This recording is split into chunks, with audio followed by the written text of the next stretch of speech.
Ando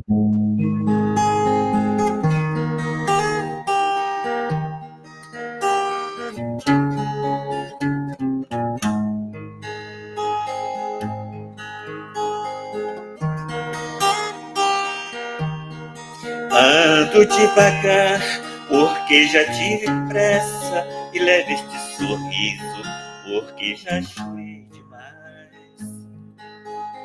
Hoje me sinto mais forte, mais feliz, quem sabe, só levo a certeza de que muito pouco eu sei, eu nada sei. Conhecer as manhãs e as manhãs, o sabor das massas e das maçãs. É preciso amor para poder pulsar, é preciso paz para poder sorrir, é preciso a chuva para florir. Penso que cumprir a vida seja simplesmente compreender a marcha e tocando em frente. Como um velho boiadeiro levando a boiada, eu vou tocando os dias pela longa estrada eu vou, estrada eu sou. Conhecer as manhãs e as manhãs, o sabor das massas e das maçãs. É preciso amor para poder pulsar, é preciso paz para poder sorrir, é preciso a chuva para florir. Todo mundo ama um dia, todo mundo chora, um dia a gente chega e outro vai embora. Cada um de nós compõe a sua história e cada ser em si carrega o dom de ser capaz de ser feliz. Conhecer as manhãs e as manhãs, o sabor das massas e das maçãs.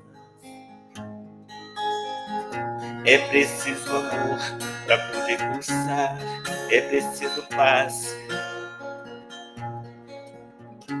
é preciso a chuva para florir.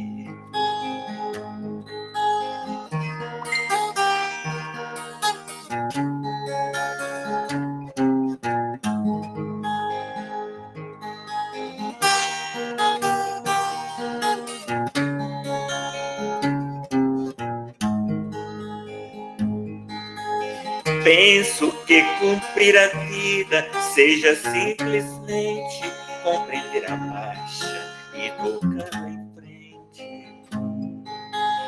Como um velho boiadeiro levando a boiada, eu vou tocando os dias pela longa estrada eu vou, estrada eu sou.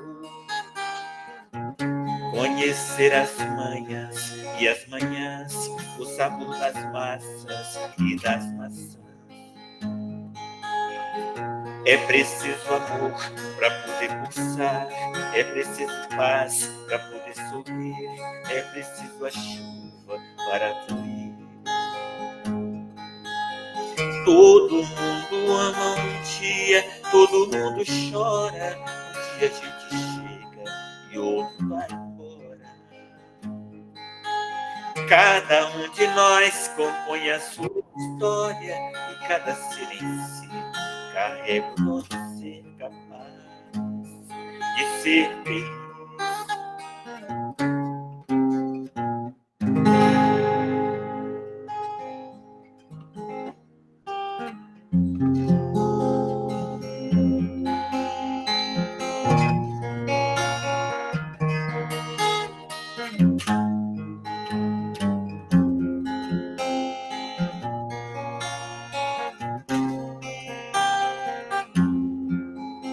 A luz que brilha em meu caminho, as mãos que também me conduz, é minha fé que me levanta, a força que vem de Jesus.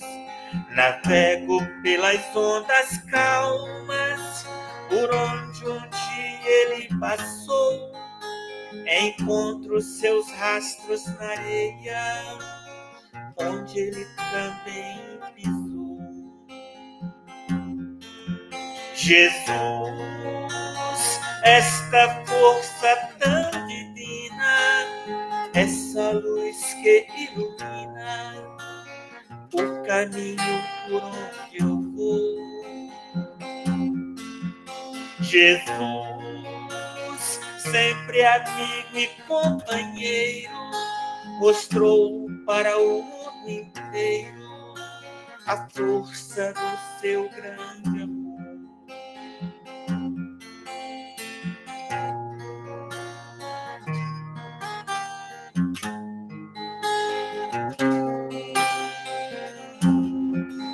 O amor é a pura essência de Deus, é a água, é o pão que alimenta, é a força que move o meu ser. O amor é a fonte que nasce no monte, é a chuva que cai sobre a terra, é o brilho do sol no horizonte. Somente o amor faz a gente viver e sonhar, dá força pra gente amar e ser amado. Quando se ama, o verdadeiro amor é assim, é paciente, compreende, perdoa, deixa este amor nascer em ti.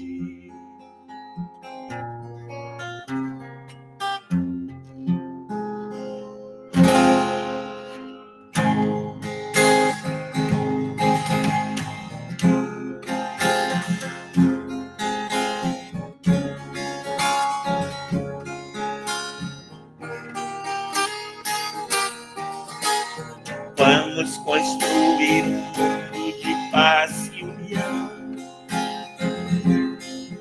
que a guerra se acabe e que os homens pratiquem o bem, que haja entre os homens na fraternidade o amor, que a força divina interfira e haja o perdão. Vamos todos dar as mãos numa corrente de luz, ligar o nosso pensamento, buscando o Mestre Jesus. Vamos todos dar as mãos numa corrente de fé, de paz, esperança e amor, esteja aonde estiver.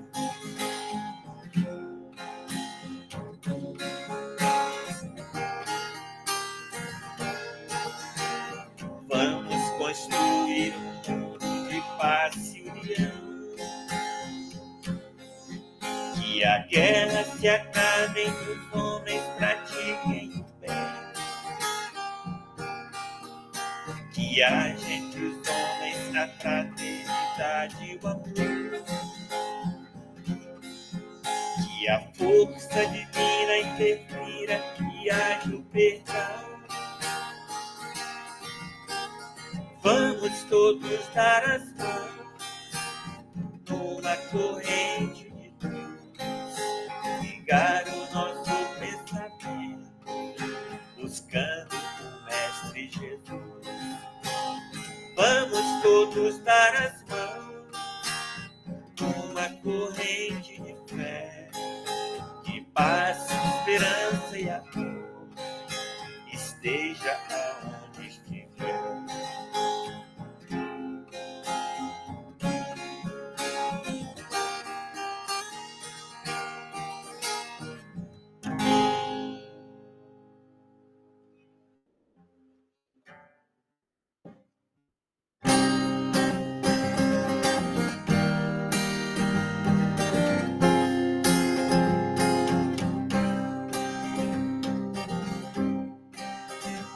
Senhor, fazei-me instrumento vento que goza a paz. Onde houver ódio, que eu leve o amor. Onde houver ofensas, que eu leve o perdão. Onde houver discórdia, que eu leve a união. Onde houver dúvidas, que eu leve a fé. Onde houver erro, que eu leve a verdade. Onde houver desespero, que eu leve a esperança. Onde houver tristeza, que eu leve a alegria. Onde houver trevas, que eu leve a luz. Ó Mestre, fazei que eu procure mais consolar e ser consolado, compreender e ser compreendido, amar e ser amado, pois é tanto que se recebe, é perdoando que se é perdoado, e é morrendo que se vive para a vida eterna.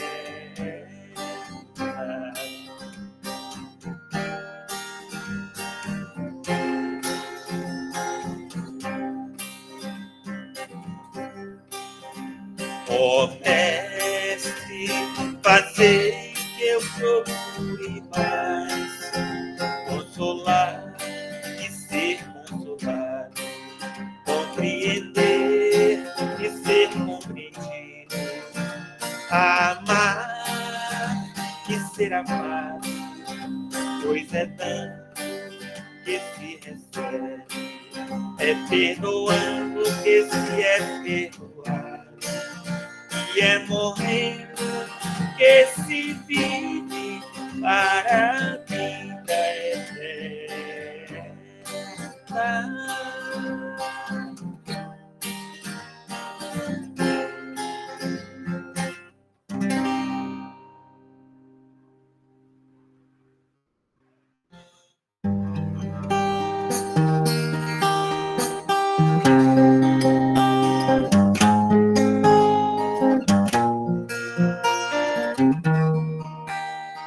Deus, em ti confiarei,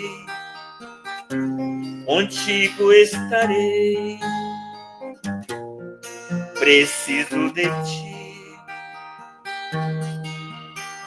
Deus, segura em minhas mãos, me envolva em seus braços, toca meu coração. Por toda a minha vida te louvarei, nos pensamentos meus te buscarei. Em ti é que eu encontro a paz que tanto espero e o amor que tanto quero, somente em ti encontrarei. Em ti é que eu encontro a paz que tanto espero e o amor que tanto quero, somente em ti encontrarei. Encontrarei.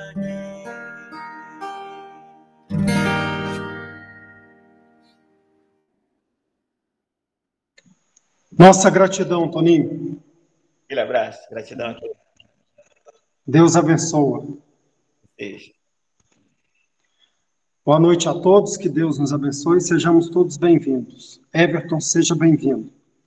Nós vamos estar fazendo aqui uma leitura do livro Centelha da Lei, Rafael Lavarini, a editora Alma Nova. O chamado. Não duvides que tem capacidades espirituais para se tornar um realizador da obra divina no coração de muitos. Vigia contra a negligência dos ensinos que hoje te iluminam, pois já possui compreensão necessária para agir. Ouve Jesus com os ouvidos de tua alma e desperta o coração além dos movimentos intelectuais da mensagem cristã. Hoje na terra há necessidade de trabalhadores dedicados à legítima caridade. Ouça uma vez mais o alerta do profeta Isaías quando advertiu: tu vês muitas coisas, mas não aguarda. Ainda que tenha os ouvidos abertos, nada ouves. Isaías 42, 20. O chamado.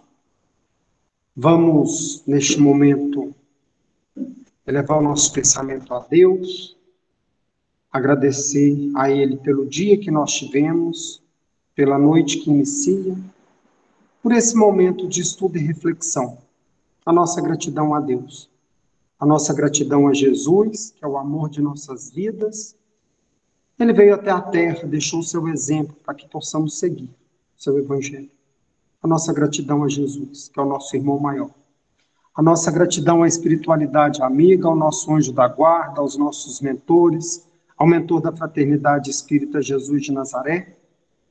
Que este momento, essas vibrações, essas energias positivas que nós estamos emanando, junto com a espiritualidade amiga, com o nosso anjo da guarda, possa estar indo de encontro aos corações dos nossos irmãos que estão nos asilos, nas creches, nas penitenciárias, nos orfanatos, em leitos de dor, muitas vezes com pensamento não bacana. Senhor, que essa gotinha de amor de Jesus e de Deus possa estar indo de encontro a cada um desses corações dos nossos irmãos e dos nossos corações também. Nós pedimos que a espiritualidade amiga possa estar ao lado do nosso irmão Everton Pereira, para que ele possa ser intuído a trazer para a gente bastante esclarecimento. E está do nosso lado, abrindo os nossos corações para o entendimento, para que possamos internalizar ele e colocar em prática na nossa vivência. Senhor, nós te agradecemos e te pedimos para iniciar os trabalhos da noite de hoje. Sede conosco hoje, agora e sempre, que assim seja. Amém. Meu amigo, nossa gratidão, seja bem-vindo. Você tem uma hora para estar conversando conosco. Deus abençoe.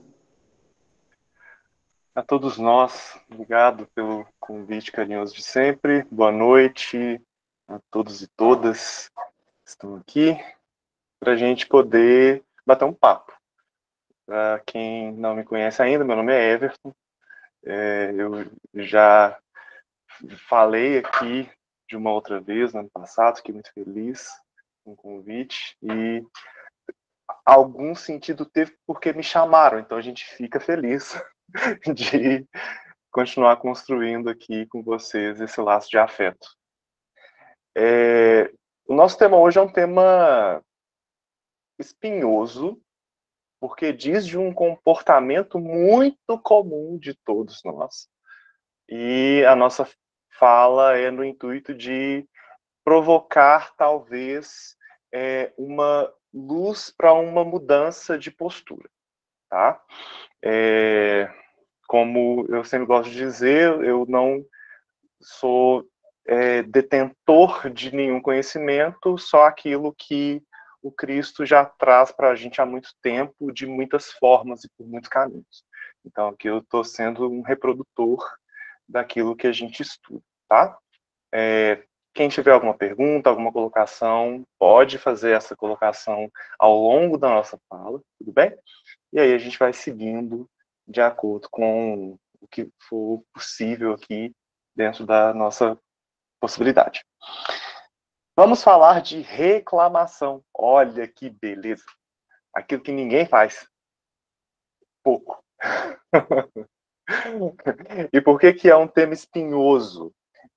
Porque é um hábito tão arraigado em nós que, sem a gente perceber, a gente já está falando. E falando mal do que está acontecendo. Desde as coisas mais básicas, como o clima. Nossa, como está quente. Nossa, como está frio. Nossa, está chovendo muito. Nossa, mas que sol é esse? Essa lua que está no céu.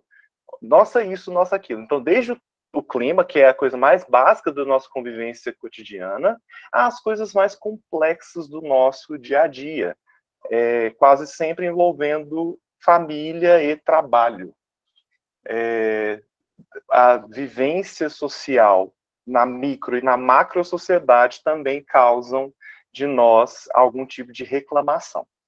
E aí desde a parentela até as coisas mais, para alguns de nós, mais distantes, como talvez política, que também causa reclamação. Então, a reclamação é um hábito viciado no nosso psiquismo e entranhado na nossa estrutura perispiritual. E por essa fala, por essa afirmativa de Joana de Ângeles, a gente já imagina que nada de bom vem desse nosso vício. Bem, vamos lá. Por que a reclamação é um vício? É uma forma que o psicológico não amadurecido encontrou de externar as suas dores e as suas dificuldades. E aí isso vem de um processo ontogênico, lá atrás, quando a gente ainda era animal irracional mesmo, bem no processo de evolução. Os animais, em situação de perigo e dificuldade, eles, entre aspas, reclamavam. Eles expressavam por meio do som ou de algum movimento de agitação a sua dificuldade e o seu perigo.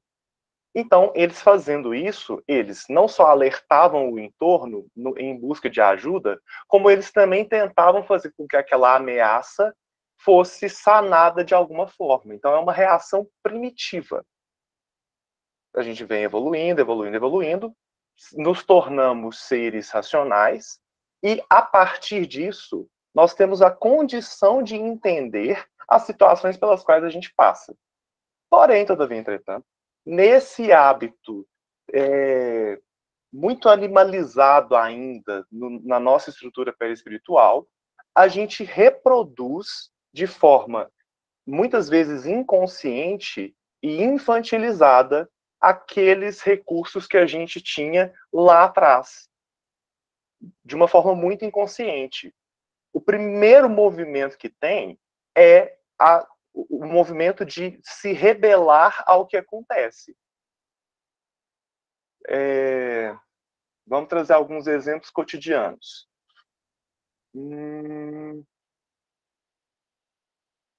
O gás de cozinha acabou na hora que a gente está fazendo comida. É uma reclamação, para quem não vive em prédio, com gás encanado e tudo mais, é uma reclamação que acontece assim, espontânea. Por que reclamar se, para a gente entender que o gás está acabando, precisa acabar mesmo ali do botijão? Qual que é a lógica? Não tem lógica, mas vem. A gente tem algum acometimento de saúde. Uma gripe, um resfriado, uma sinusite, uma dor de cabeça.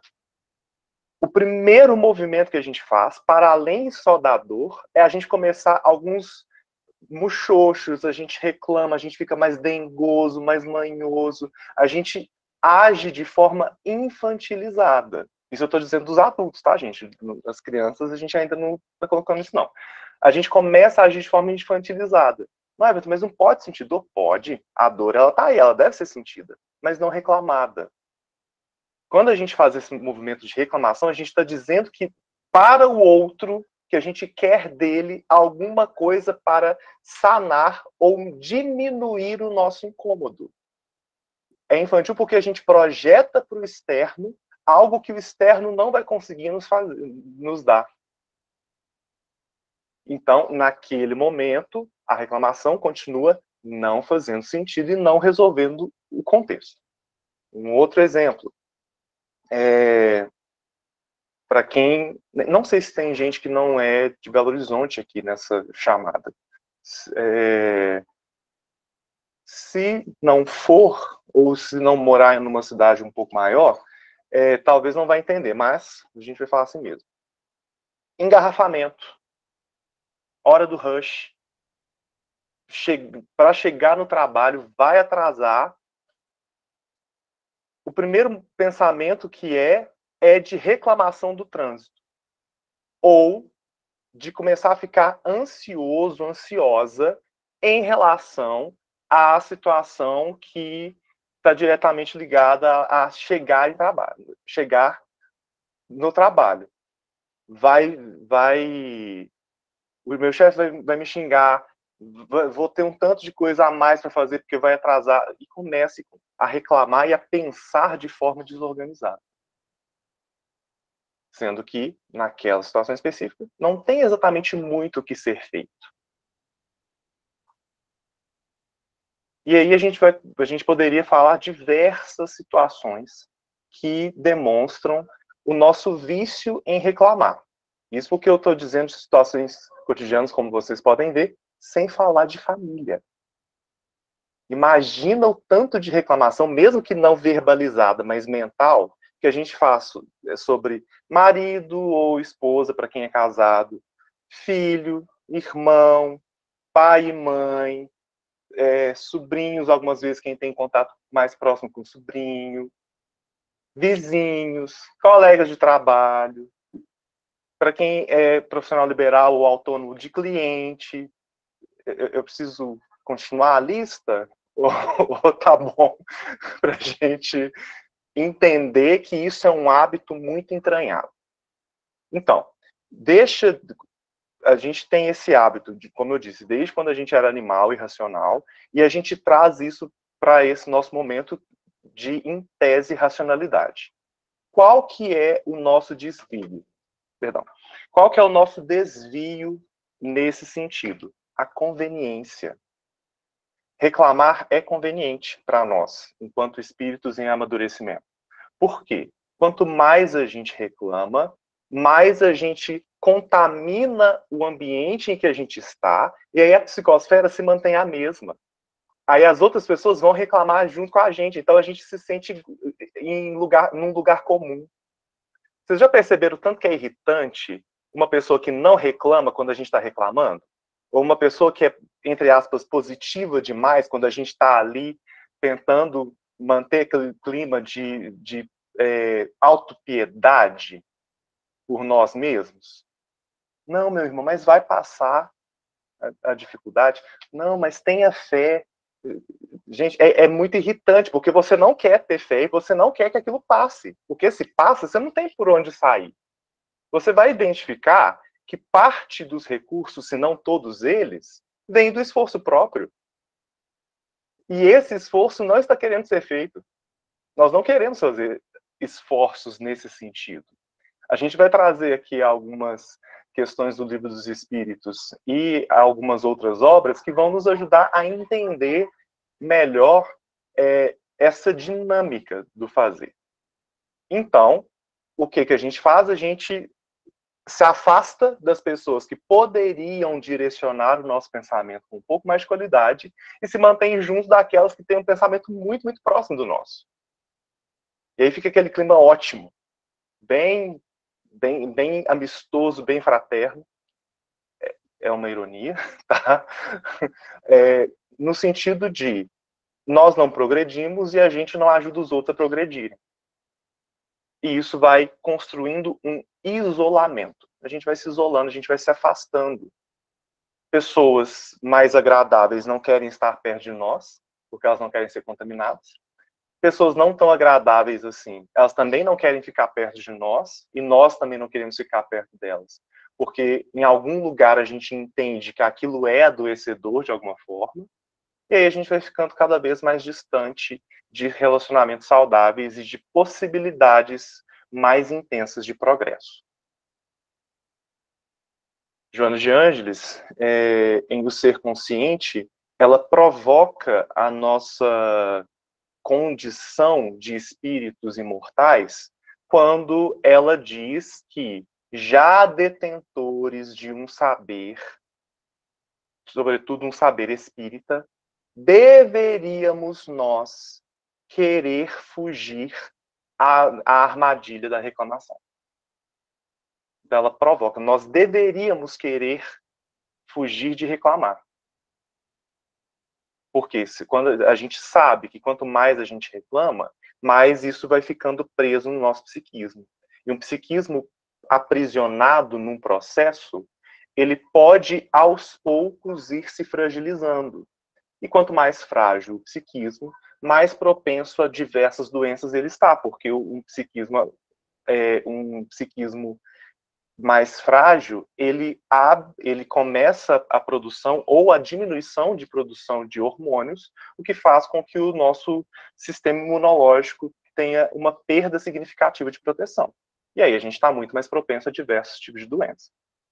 Então, nós, enquanto espíritas, ou pretensos espíritas lúcidos que estamos tentando nos tornar, a gente não deveria querer reclamar, ou que seja, a gente deveria fazer um esforço genuíno e constante para não reclamar, para que a gente tenha uma saúde mais integral. Não é tão simples assim. E aí eu trouxe algumas questões para a gente poder entender. Aqui, lá no Livro dos Espíritos, na questão 862, Kardec pergunta assim para falar de verdade.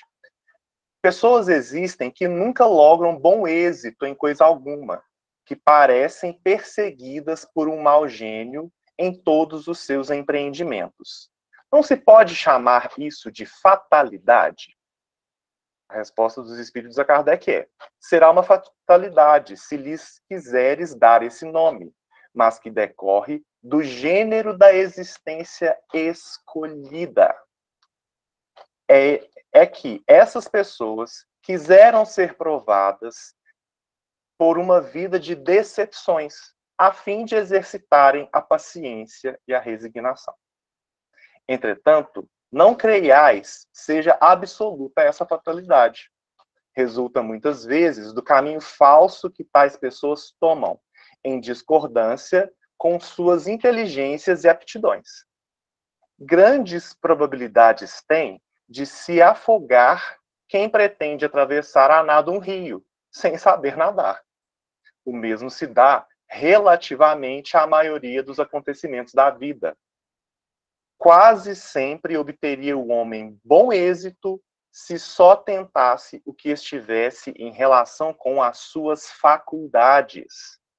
O que o perde são o seu amor próprio e a sua ambição, que o desviam da senda que lhe é própria e o fazem considerar vocação o que não passa de desejo de satisfazer a certas paixões. Fracassa por sua culpa. Mas, em vez de culpar-se a si mesmo, prefere queixar-se da sua estrela. Por exemplo, que seria bom operário e ganharia honestamente a vida, mete-se a ser mau poeta e morre de fome. Para todos haveria lugar no mundo, desde que cada um soubesse colocar no lugar que lhe compete.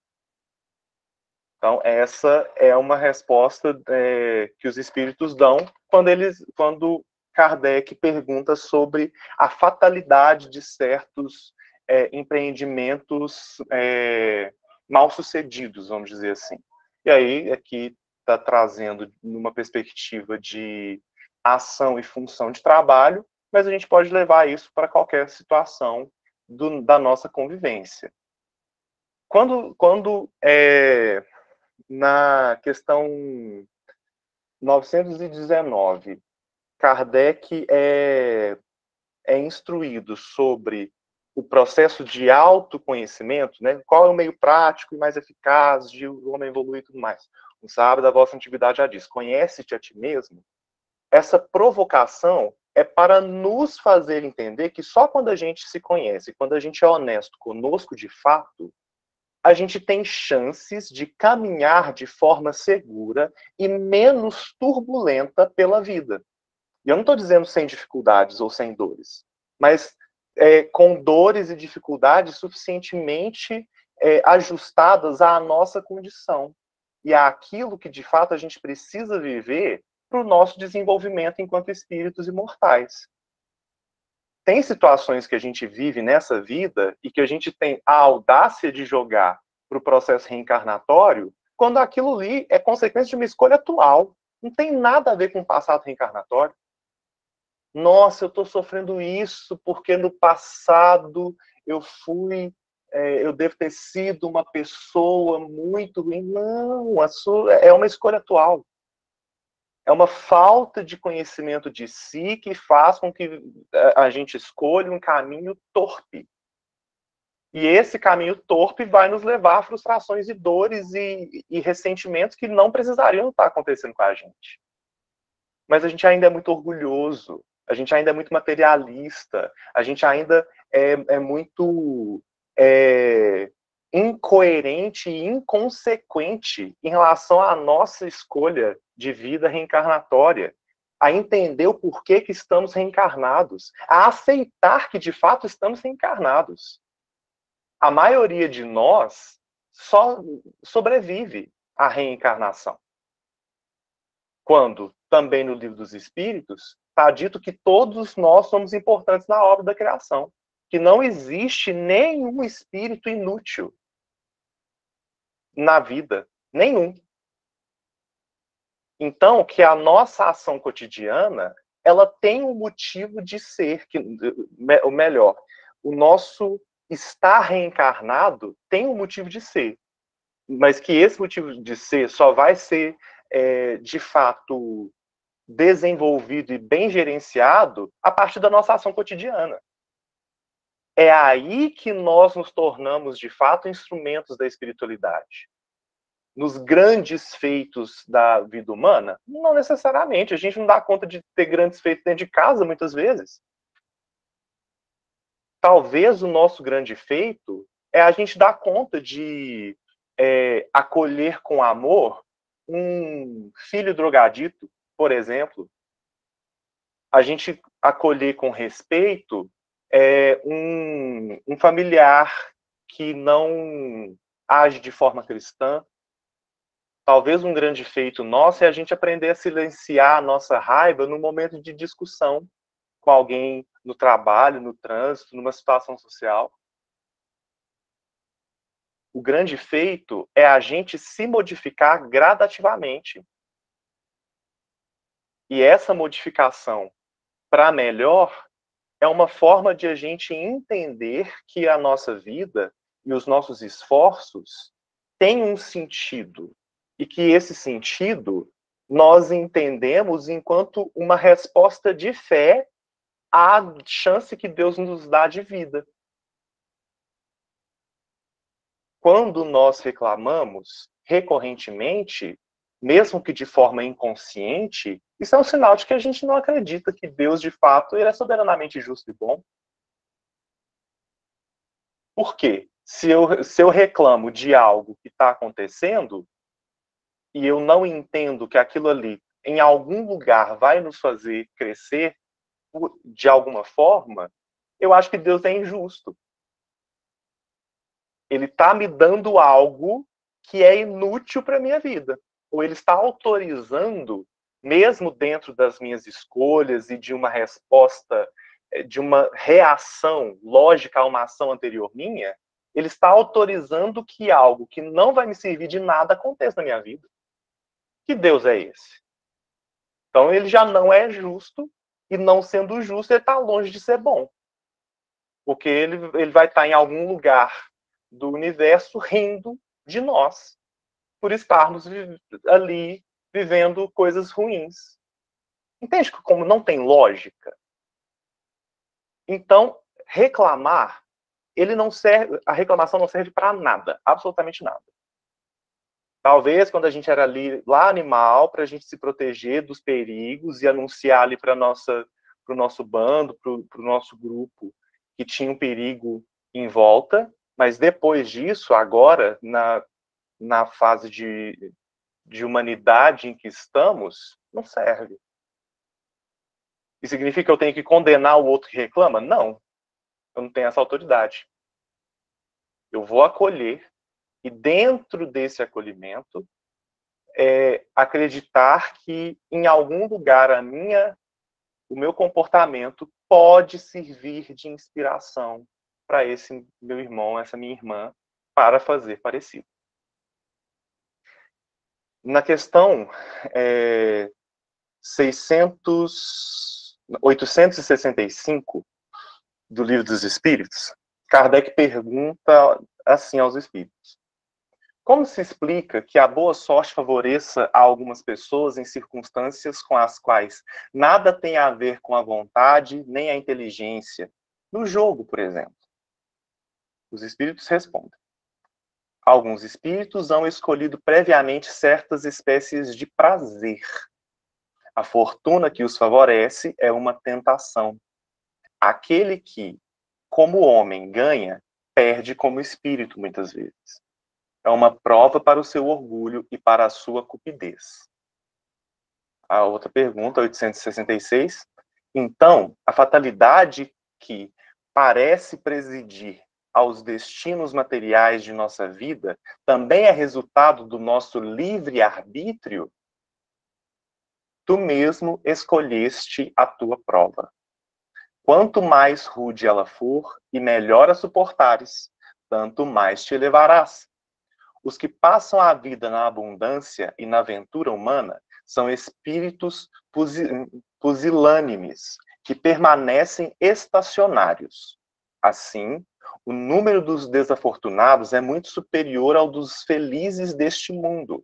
Atento que os espíritos, na sua maioria, procuram as provas que lhes sejam mais proveitosas.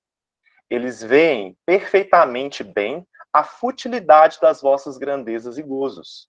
Acresce que a mais ditosa existência é sempre agitada, sempre perturbada, quando mais não seja pela ausência da dor.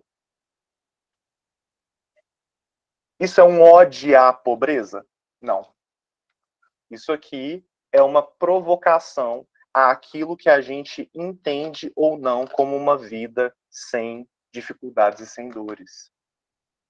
Muitas vezes a gente associa isso a uma grande fortuna ou uma condição de vida materialmente fácil que nos possibilitaria fazer um tanto de coisa. Nossa, se eu não tivesse isso, ou se eu tivesse aquilo, seria muito mais fácil. Se a gente ampliar a nossa visão em cima disso, a gente pode colocar qualquer coisa. Se eu tivesse um trabalho com menos horas e que eu pudesse, se eu pudesse ser melhor remunerado, eu ajudaria mais na casa espírita.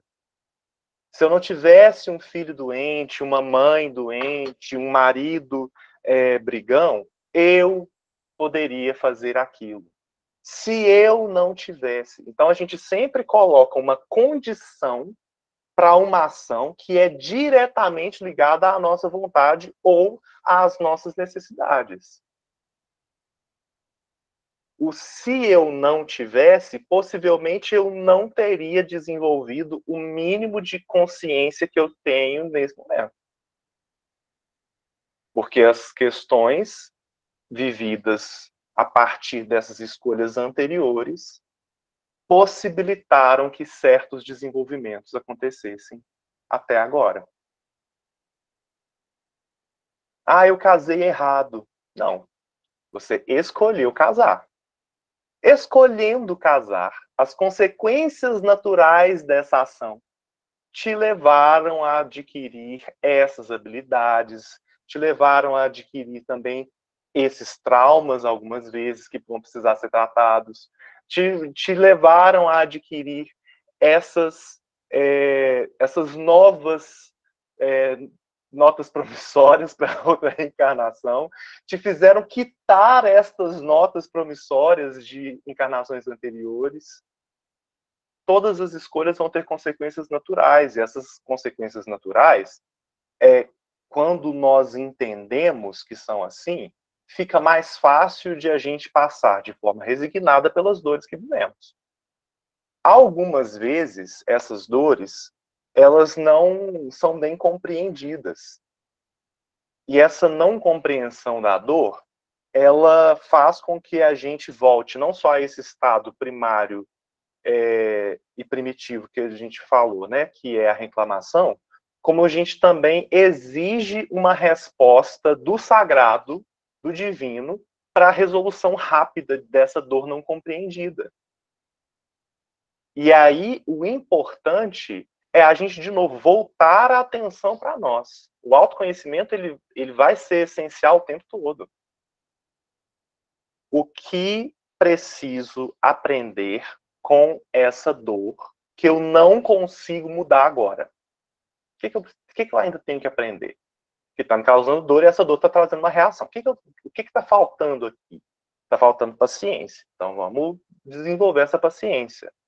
Está faltando tolerância, está faltando humildade, está faltando fé, está faltando esperança, está faltando... Aí a gente vai começar a identificar um conjunto de habilidades morais que a gente ainda não desenvolveu e que aquela dor vai nos causar aquilo. O desenvolvimento gradativo e constante dessas habilidades. E aí, pensando também na premissa de Joana de Ângeles, que quanto mais consciente nós nos tornamos daquela dor, se a gente impõe a nossa vontade sobre ela, esses recursos são adquiridos mais rápido. Ao invés de ser de passo a passo, vai ser de 2 passos em 2 passos, vai ter um pouco mais de velocidade, porque a gente tem vontade de adquirir certas habilidades. Aí, no livro Agenda Cristã, do André Luiz, ele tem uma mensagem, ela é muito boa, mas também muito incômoda, eu acredito, que chama Não Estrague o Seu Dia. É ótimo, porque são várias frasezinhas do André Luiz que a gente fica entendendo o porquê que o nome está nesse livro, né? Agenda Cristã, que tem que ser cotidiano. Então eu vou ler a mensagem e aí a gente vai identificando o que a gente faz ou não faz, tá? É a mensagem número 38 da Agenda Cristã. A sua irritação não solucionará problema algum. As suas contrariedades não alteram a natureza das coisas. Os seus desapontamentos não fazem o trabalho que só o tempo conseguirá realizar. O seu mau humor não modifica a vida. A sua dor não impedirá que o sol brilhe amanhã sobre os bons e os maus. A sua tristeza não iluminará os caminhos. O seu desânimo não edificará a ninguém. As suas lágrimas não substituem o suor que você deve verter em benefício da sua própria felicidade. As suas reclamações, ainda mesmo afetivas, jamais acrescentarão nos outros um só grama de simpatia por você. Não estrague o seu dia. Aprenda com a sabedoria divina a desculpar infinitamente, construindo e reconstruindo sempre para o infinito bem. Então essa é a mensagem que André Luiz traz. E aí o que me chama a atenção, sobretudo no penúltimo parágrafo, é: as suas reclamações, ainda mesmo afetivas, jamais acrescentarão nos outros um só grama de simpatia por você.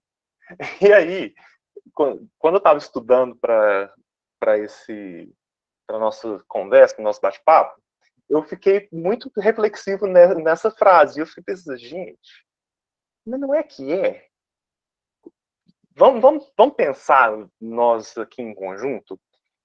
Para quem que a gente reclamou alguma coisa de verdade e que isso fez com que aquela pessoa gostasse mais da gente porque a gente estava reclamando? Geralmente não é o oposto. Quando a gente começa a reclamar, mesmo que para alguém muito querido, essa pessoa não quer afastar da gente. Eu vi que chegou uma pergunta, mas eu não tive tempo de ler. Então, Ademir, que pergunta que era, por favor? Foi a nossa irmã Cleide de Fátima. Falou assim: perfeito, e quem é que gosta de ficar perto de quem reclama? É isso. Mesmo que seja uma pessoa muito querida, nosso filho, nossa filha, aquela pessoa que a gente ama do fundo da nossa alma, se fica reclamando demais, a gente já até revira o olho, a gente já até pode escutar por caridade, uma semi-caridade bem mal feita, mas a gente revira o olho, a gente fica pensando em outro lugar. Tem pessoas que usam até a prece para fugir da reclamação, começa a rezar ali, não fala nada, mas começa a rezar. Ou seja, não está prestando atenção na pessoa.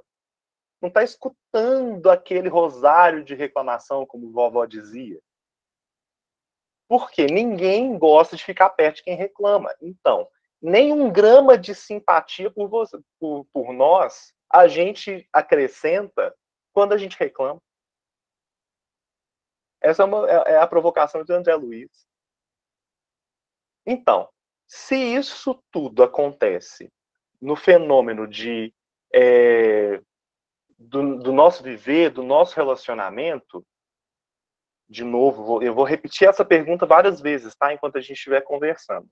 Qual o sentido de a gente continuar reclamando? Já que nos propomos a ser espíritas. E aí eu vou bater nessa tecla. Tem alguém aqui que está obrigado no espiritismo? Porque se alguém aqui tiver obrigado, a gente conversa depois, tá? Depois do nosso estudo. Vamos ressignificar isso aí. Mas se não tem ninguém que está aqui obrigado, por Jesus, por que está reclamando? Por que não está entendendo as provas que estão acontecendo, ou os desafios que estão batendo aí na porta? Mais do que isso, por que está fazendo escolhas ruins e estúpidas a ponto de ficar sentindo dor, meu Deus do céu? A inteligência é para ser desenvolvida. E a criatividade também. Então, fazer escolhas que vai nos levar para a dor não é exatamente inteligente. Ah, mas eu tenho a esperança de que isso vai acontecer. Não, isso aí é fantasia sua. É desejo puramente egóico da sua parte. Porque você ter esperança de que algo que não diz respeito a você vai acontecer é projeção narcisista. Para a gente trazer um termo da psicologia.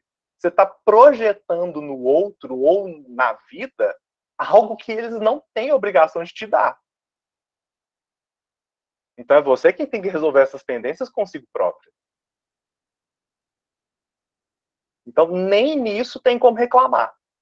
Não pode usar a esperança como barganha, como moeda para barganhar com a vida. A gente não tem como barganhar com Deus não, gente. Deus ele é infinitamente justo e bom. Ele dá aquilo que a gente precisa para crescer. Então, se a gente fica nisso, se eu fizer isso, eu vou ganhar isso. Espírita, depois de... É uma brincadeira, tá, gente? Contém ironia. Espírita, depois que lê o nosso lar, fica fazendo as coisas para ganhar bônus hora. Deus do céu, esquece bônus hora. Não pensa em bônus hora. Só vai e faz. Se vai ter recompensa, se não vai ter recompensa, não é disso. Isso é da materialidade. Quando a gente trabalha, a gente quer um salário, porque isso está ali das nossas necessidades da matéria. As necessidades do espírito são outras. E isso a gente vai viver e vai entender com mais clareza depois na erraticidade. Então, dar a César o que é de César e dar a Deus o que é de Deus é premissa crística. Tá, então aqui no meu ambiente de trabalho, eu vou trabalhar para receber um salário. Não estou fazendo caridade nenhuma, estou sendo pago para isso. E fazer bem o que eu tenho que fazer é obrigação moral minha. Estou sendo contratado. Não concordo com os termos desse trabalho, vou mudar de trabalho. Vou mudar de empresa, vou mudar de cidade, vou mudar de país, eu vou mudar. Porque isso não me apetece mais. Mas e se? Não tem e se. Está escolhendo ficar naquele lugar? Faça com qualidade, faça o melhor que pode, e mais do que isso, não reclame de condições que você está aceitando viver. Ponto. Não está satisfeito, muda. Simples assim. Alguém escreveu algum texto grande também. Ademir, meu querido. Você tá mal demais. Eu não tenho nada a ver com isso. A Cleide de Fátima. Até a gente se pega numa situação chata quando nós mesmos reclamamos. seja em pensamento ou em palavras. Orai e vigiai. Como você mesmo, nos estudos, nos descortinou, procure saber o que é que está levando você a querer reclamar. Para que não parar e refletir? Aí ela escreveu assim, simples assim. Dessa fala de agora, né? O simples assim. Pois é. Então, assim, quando a gente de fato tem vontade de crescer, a gente para se ver. A gente coloca um espelho emocional, intelectual, espiritual na nossa frente, se olha e vê aonde tem que mudar. Não tem outro recurso. A reclamação ela só é erradicada da nossa alma quando de fato a gente sabe quem somos e o porquê vivemos certos processos. Não tem outro jeito. Ou podemos parar de ler, mano. A gente pode parar de ler Emmanuel, André Luiz, Joana de Ângeles. Tem um outro livro aqui que eu tenho. O Espírito chama Joanes, que escreve pelo Raul Teixeira também. A gente pode deixar de ler Kardec, como a gente pode ver. A gente vai deixar de ler o Cristo pelos textos bíblicos. É melhor a gente não ler, então. Fica mais fácil. E aí, não lendo, a gente se mantém pelo menos estacionado, se não em eterno não, mas em um sofrimento muito intenso, desnecessário. Então, a gente não tem muito recurso, sabe?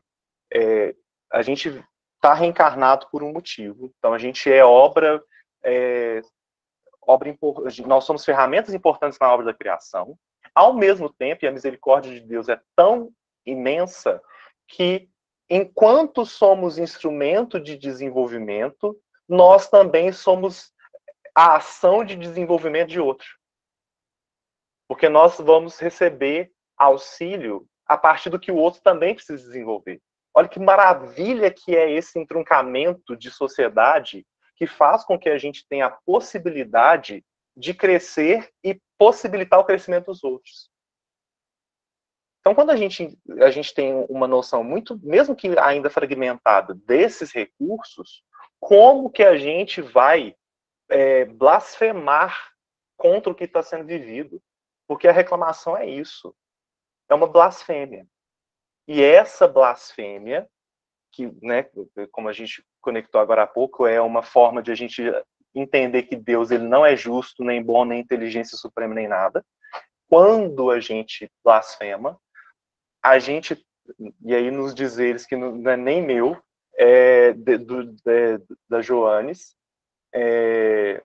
nós estamos cavando a nossa própria cova moral. Para que ela foi escrever isso? Para tentar nos alertar. Para tentar fazer a gente evitar processos mais danosos. Trazendo André Luiz de novo, né? Para quem leu a série Na Vida no Plano Espiritual dele, tem diversas situações de vários irmãos nossos na desencarnação que conectam com o fenômeno de reclamar das vidas que tiveram. E como isso é prejudicial para que eles consigam ter uma visão mais iluminada dos processos. Em Libertação, tem um fragmento do texto em que a mentora que é trazida dos altos planos espirituais, quando ela é trazida para tentar resgatar aquele espírito ainda em muito sofrimento, né, que estava arregimentando diversas forças para atrapalhar no trabalho. Gente, eu não sou bom com nomes, então não vou lembrar dos nomes, eu lembro da história. Ela, no diálogo dela, ela fala uma frase que nunca me saiu da memória. Ela diz que ela, que está lá nos altos planos, que foi trazida para esse resgate, ela diz que ela ainda ela ainda atrapalha nas obras dos anjos. O que ela faz ainda não é suficiente para ajudar nas obras dos anjos. E eu estou assim, Senhor, se esse espírito dessa envergadura, que precisa do auxílio de um bocado de espíritos para se materializar, atrapalha nas obras dos anjos, quem dirá nós que ainda estamos aqui conversando sobre reclamação, que não devia nem ser tema para espírita.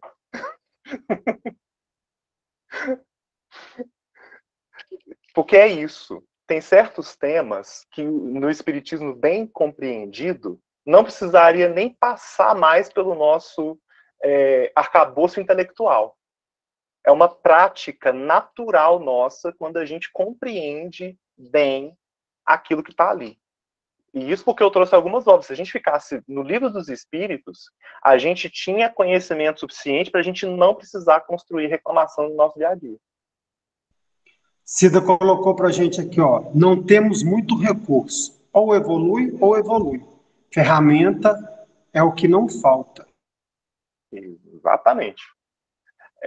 E aí, essa evolução é a nossa constante de felicidade. Quando o Cristo afirma, né, a felicidade ainda não é desse mundo, porque realmente não é. Não é do mundo mental que nós, espíritos, nas provas e expiações, mantemos. É de um mundo mental diferente, mais regenerado. Então, é possível viver a felicidade ainda nessa vida? É. Afirmativo de todos os espíritos. Desde que a nossa condição mental se eleve, se projete para essas esferas mais organizadas. E aí a nossa vida vai se fazer organizada. Como? De novo, sem dores? Não. Mas sem reclamação. A gente vai conseguir viver de fato feliz, independente do contexto. Tá chovendo? Nossa, graças a Deus, o ar estava muito poluído. Tá de sol? Que bom, a gente está trazendo vida para a nossa terra. A gente está eliminando, a partir da temperatura, os miasmas deletérios aí de um tanto de pensamento torpe, ainda torpe. Tá nublado? Que bom, é um período mais fresco, vou conseguir ir sereno para o meu trabalho, para minha casa, vai estar um clima um pouco mais ameno. Tá abafado? Essa estufa climática, ela é importante para o desenvolvimento de certos tipos de bactérias que vão ser responsáveis pela eliminação de certos lixos ambientais. Isso para dizer só do clima. Se a gente ampliar a nossa visão para as relações também, a gente também vai entender como a reclamação ali ela é evitável e como a gente pode se dirigir mentalmente e emocionalmente para aquelas pessoas, com aquelas pessoas. Meu marido, minha esposa acordou de mau humor. O que será que eu posso fazer dentro das minhas condições para trazer para essa pessoa que eu amo um pouco mais de paz? Tive um problema no trabalho. Bem, se é com um colega de trabalho, acredito que talvez esse meu amigo, essa minha amiga, esse meu colega não está tão bem na vida dele. Obviamente que eu não vou aceitar um ataque, eu vou limitar ali dentro das condições dessa convivência, mas eu posso fazer isso de forma amorosa. Fulano, eu não sei o que você está passando na sua vida, eu espero que você consiga entender que eu não faço parte da sua dor. Se você quiser conversar, eu estou aqui para você trazer as questões da sua vida. Em relação ao nosso trabalho, acho que a gente pode conversar em algum outro momento, se estiver um pouco melhor. A nossa atitude é uma atitude cristã. E aí sim, a gente vai estar vivendo passo a passo com aquele que a gente usa chamar de mestre e modelo. A gente ainda tem 10 minutos para a gente poder conversar sobre as diversas situações de reclamação e as nossas dificuldades de evitar de reclamar. Então, estamos aqui para isso. E eu vi que teve outras falas aí, a Demir que me disse.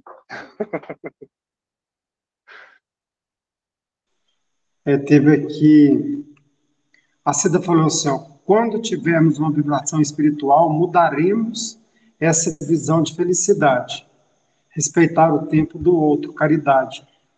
Que eu percebo é assim, às vezes o outro, a gente fala que é um irmão que está adoecido, quando ele chega com agressividade.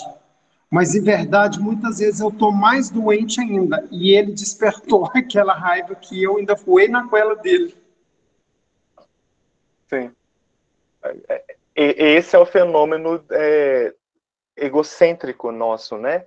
Que a gente acha que o que acontece conosco é responsabilidade do outro, quando não necessariamente. O que nós sentimos é a responsabilidade nossa.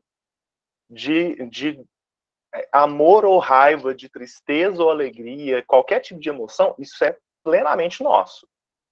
E o outro, por mais que ele possa gatilhar essas emoções que já existem em nós, o outro jamais vai ser responsável pelo que a gente sente.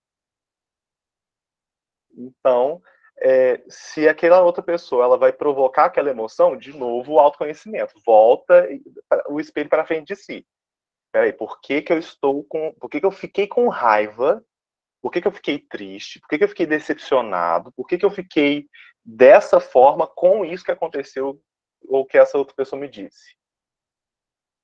Por que tem uma decepção? O que eu estou projetando ali para aquela pessoa, do comportamento daquela pessoa? Que eu sou tão importante que eu não posso ser frustrado. Ou eu não posso ser desafiado. Entendeu? É por aí. Diga, Cleide. Boa noite a todos. Boa noite, Everton. Boa noite. Aqui eu tô... Essa palestra, ela veio para mim. Eu estou mexendo com reforma de casa, imagino que é isso. Então, a reforma da casa é reforma de vida, é reforma de sentimento, é reforma de um monte de coisas. E veio bem a calhar todo esse tema, uma vez que a gente vê o outro passando por uma situação de ansiedade e sem querer se absorve aquilo, porque é família, né? Por exemplo, o marido fica ansioso, fica nervoso, que tem todo... Aí você fica, calma, não, isso aqui tem solução. Todos os problemas, eles vieram para ser resolvidos, é para resolver, né?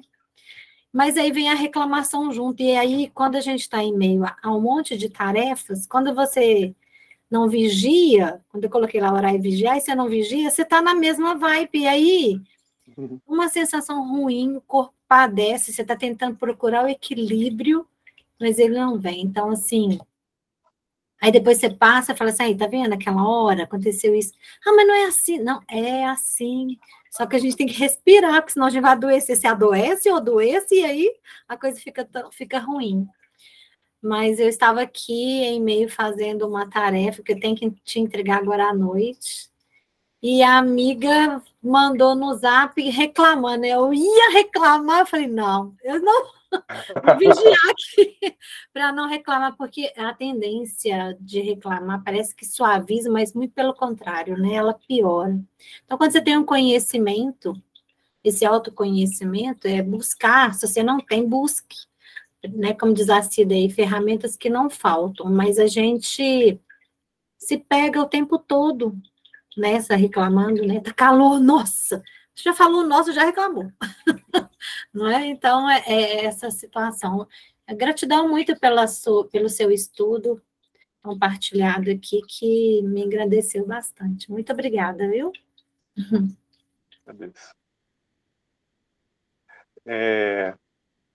Se tiver mais alguma pergunta ou colocação, eu vou escutar, tá? Só porque senão eu esqueço. Para quem usa rede social, há alguns meses ficou muito divulgado um vídeo de uma terapeuta explicando um exercício simples para ajudar a pessoa a parar de reclamar. É simples, mas ele é chatinho, bem chatinho, e eu já fiz isso durante um tempo. E ajuda, viu, gente? Porque é um problema isso. E eu já vou comentar sobre o que você escreveu, João. Reclamar é clamar 2 vezes. A gente vai falar sobre isso. O exercício é como? Pega um elástico, põe num punho, e aí todas as vezes que reclamar, você tira o elástico de um punho e põe no outro punho. E vai fazendo isso ao longo do dia. Reclamou, tira de um e põe no outro. Isso você vai fazer e vai contando ou registrando quantas vezes você reclamou ao longo do dia. No estudo que ela fez, ela explica que a média das reclamações, né, do grupo que ela pesquisou é em torno de 300 a 400 reclamações por dia. Gente, isso é... Eu fiz o cálculo, deixa eu pegar o cálculo aqui. Cadê? Dá cerca de 0,08 reclamações por hora. O que é isso? É em torno de uma reclamação por minuto. Mais ou menos. A gente reclama muito. E aí, quando o João ele lembra, né, essa frase que também ficou muito difundida no nosso meio, né, enquanto espíritas, né, que reclamar é clamar 2 vezes. O que é o clamor? Né, porque eu acho que essa é a pergunta que a gente precisa fazer, né? É suplicar. Clamor o clamar é você suplicar, é você produzir um pedido. Se você faz esse pedido, invariavelmente você vai fazendo isso, porque se você clama, é aquilo que você, entre aspas, necessita. Então, se você faz aquilo que você, entre aspas, necessita, se você está falando do calor, e você fala de novo do calor, o seu próprio psiquismo ele vai se abrir para a recepção daquilo que você está clamando. E aí você se predispõe a viver processos que vão te causar incômodo. Não tem outro jeito. Quer ter paz? O que nós precisamos buscar é paz. E o que é a paz? Aí cada um vai encontrar o seu próprio refúgio de paz, o seu próprio estado de paz. Bem, é isso. Obrigado pela paciência de nos escutar e de possibilitar que algum tema, né, como um tema como esse, possa servir para a gente ir mudando a nossa forma de viver. Obrigado, gente. Nossa gratidão. Eu queria falar só uma coisinha. Uma vez uma psicóloga ela disse assim, de uma situação que eu estava vivendo, e aí eu estava procurando ajuda, que eu não estava conseguindo, e ela disse assim, tudo que você fizer hoje, faça por amor. O que é isso? Pare de reclamar, vitimizar ou justificar. Faça o que você puder, porque aí você não vai cobrar de ninguém, você não vai reclamar de ninguém, você vai estar doando. E aí é um passo para essa paz e por essa tranquilidade, né? Que a gente busca o tempo todo. É isso que eu quis dizer.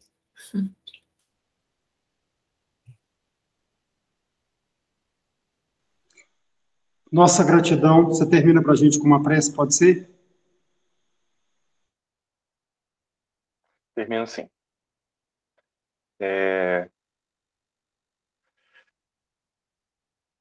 Deus de infinita misericórdia e bondade, Pai amado, muito, muito obrigado pela oportunidade de viver.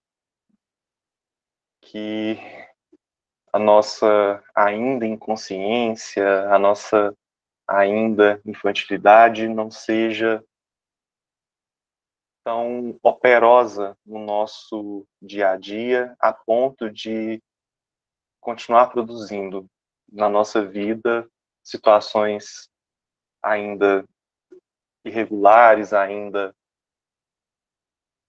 frustrantes, ainda dolorosas, além da conta. Sabemos do teu amor incondicional por todos nós e por isso também somos gratos. Esse amor que faz com que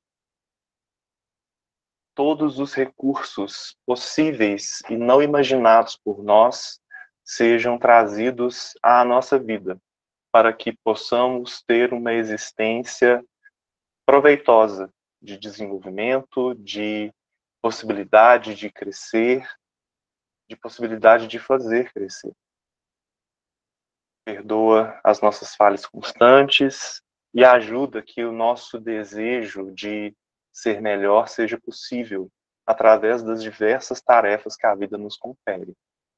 Na nossa casa, no nosso trabalho, no nosso grupo de reunião espírita, nos nossos momentos sozinhos, que não nos falte a chance de sermos melhores, Senhor. Que a nossa inspiração maior, Jesus, esteja sempre em nossa memória mais próxima, para que possamos utilizar desses ensinamentos imorredouros um pouco mais de ação para o nosso fazer. Que a nossa semana que se inicia hoje seja produtiva e de possibilidades, que os nossos afetos estejam sempre protegidos, amparados pela tua bondade, e que todos aqueles que necessitam de um pouco mais de paz e de amor sejam encontrados, seja pelos nossos olhos de trabalhadores ainda inconstantes, mas desejosos de trabalho, seja pela tua falange de amor incansável, para levar a eles os recursos de acolhimento e de diminuição das suas dores. Obrigado por tudo, Senhor, e esteja conosco sempre. Que assim seja.